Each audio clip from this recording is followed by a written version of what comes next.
Hello and welcome to Daily Gaming Insights. My name is Blitzencross and today we're talking about Runescape. So just a little over 20 years ago, Runescape was formally announced, and it is still thriving today. While there aren't hundreds of thousands of people online anymore, there are tens of thousands, and the game is still getting upwards of 1 million subscribers per year. The question though is why? On the surface, Runescape looks like a game that should have no popularity, with subpar graphics, mechanics that aren't particularly innovative or interesting, and ads that are less than stellar. So what gives? Now, to understand why RuneScape is popular today, I think it's important to frame it and understand why it was popular in the first place. So let's take a look at the 2000 announcement. It starts like this. Coming soon from Jagex Software, RuneScape, our massive multiplayer adventure.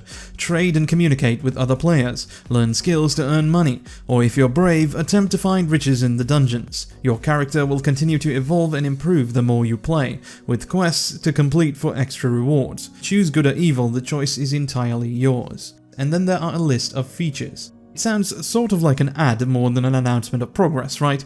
And it highlights what the creators felt were important about the game when it was releasing. There are luxuries, there are MMO-specific things, there are a few basic functionalities like interaction with NPCs, and then the most interesting thing on the list is the features that talk about how well the game runs.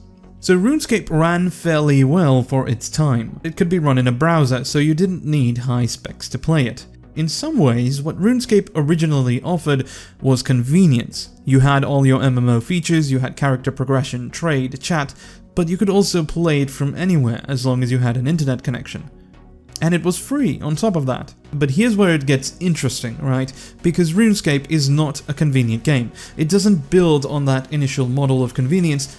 In fact, it does the opposite. The gameplay is some of the least convenient that you'll ever find. You have to grind skills up to ludicrously high levels to do even basic things, and the process of grinding is bogged down by hilariously slow and cumbersome animations.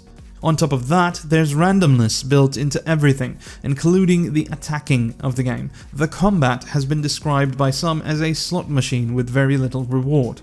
The whole point of RuneScape is to make an enjoyable game out of normal mundane things that wouldn't be enjoyable normally. Basically a model of inconvenience, not convenience.